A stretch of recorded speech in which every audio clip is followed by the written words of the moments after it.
Hello बच्चों, आज हम लोग करेंगे मीन या अरिथमेटिक मीन, जिसको कि हम लोग कहते हैं समानांतर माध्य।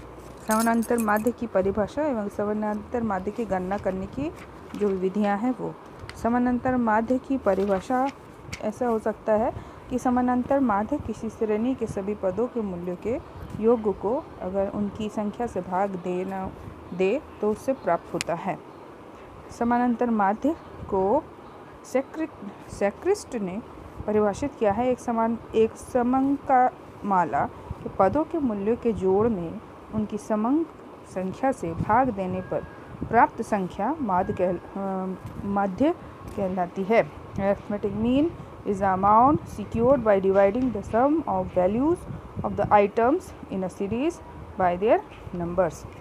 समानांतर माध्य तीनों श्रेणियों के में उसकी गणना की जा सकती है। जिसे हम जानते हैं 3 श्रेणियां होती हैं: व्यक्तिगत श्रेणी, खंडित श्रेणी एवं सतत श्रेणी।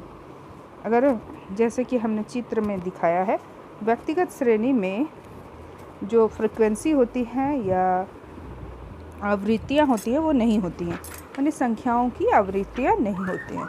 तो व्यक्तिगत श्रेणी का जो आपका मेथड है या जो विधि है, उसमें 2 तरीके से हम लोग जो विधि है उसमें 2 तरीके से कर सकते हैं। एक विधि है आपका प्रत्यक्ष रीति, दूसरा है लघु रीति।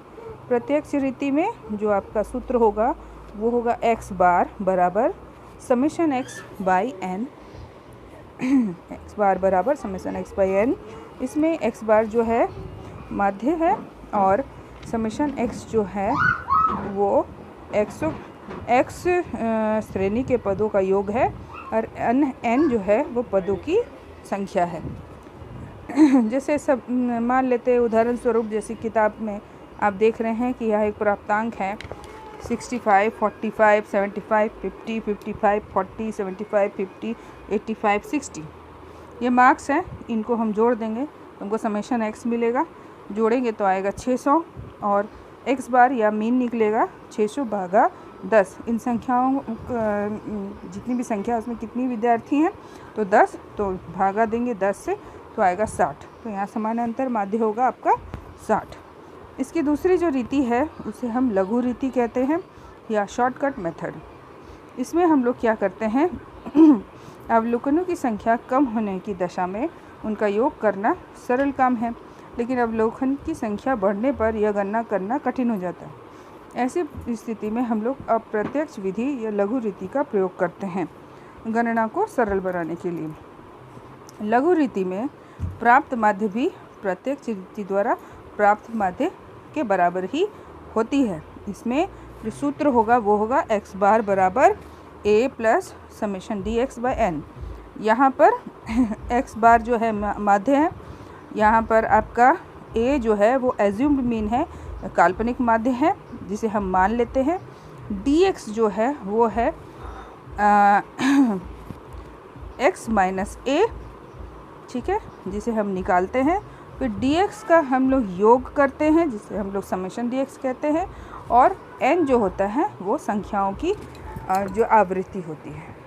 तो मान लेते हैं जैसे हमारा यही वाला ये सेम टेबल है, जिसमें हम कैसे निकालेंगे, तो हम मान लेते हैं इसमें हम dx निकाले x माइनस a, मतलब पहला मार्क्स हम लोगों का अगर 65 था और हम लोग a लिए हैं मान लेते हैं 55 को, तो 65 माइनस 55 क्या होगा x माइनस a।